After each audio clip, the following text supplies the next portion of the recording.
As-tu déjà entendu l'histoire de la femme aveugle qui prend l'autobus? Non. Donc, c'est une femme, dans le fond, qui est mariée, puis tout à coup, elle devient aveugle. Puis là, ben, elle pleure à son conjoint, elle dit: «My God, ma vie est faite, ma vie, va tout changer». Puis là, il essaie de la rassurer. Lui, il travaille comme dans le militaire et tout. Puis il dit: «Regarde, ce que je vais faire, avant d'aller travailler le matin, je vais t'amener au travail à tous les jours. On va, tu sais, on va s'habituer, on va avoir une routine, puis tu vas voir, même aveugle, là, il n'y a rien qui changera. Tu vas quand même aller au travail comme si tout était correct». Donc là, OK, elle prend un leap of faith, puis ils le font ensemble à tous les matins. Il y a guide, OK, il l'embarque dans l'autobus, au stop, il débarque, il accompagne en haut des marches, il ouvre la porte pour aller travailler, puis elle part au bureau. Donc là, un matin, la femme, elle commence à se rendre compte que elle se sent comme plus un fardeau qu'autre chose. Puis elle lui dit: «Regarde, ça va être correct, je vais m'arranger, c'est correct». Là, ben, lui, il dit: «Non, c'est correct, on va faire ça ensemble, puis tu sais, allons-y ensemble, là, c'est correct, ça me fait plaisir». Puis là, ben, ils vont encore ensemble, leur routine, puis le lendemain, encore une fois, elle se réveille, elle dit: «Non, je me sens plus bien, c'est correct, je vais faire ça toute seule».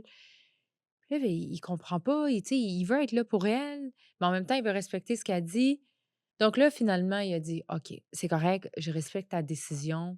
Demain, tu pourras y aller seule». Puis à un moment donné, elle embarque dans l'autobus un matin, puis le gars qui conduit l'autobus, il dit: «Vous savez que vous êtes une femme très chanceuse». Puis là, elle dit: «Ben non, voyons donc, de quoi vous parlez? Je suis aveugle». Il dit: «Non, en fait, à chaque fois que vous vous embarquez dans l'autobus, il y a un homme à l'extérieur habillé en militaire qui vous surveille. Ensuite, quand on arrive, il est aussi dans le coin de la rue en train de voir vous monter les marches pour aller à votre bureau, qui vous surveille encore». C'est là qu'elle a réalisé que finalement son conjoint vérifiait toujours si elle était encore correct. Puis ça, c'est tout un acte d'amour. Puis malheureusement, de nos jours, c'est très rare. Les gens sont avec l'un et l'autre pour un avantage et qu'aujourd'hui, l'affaire la plus commune que je vois, c'est qu'un homme fortuné, là, sait très bien que la femme avec qui est, si moindrement il perd tout, il perd aussi la femme.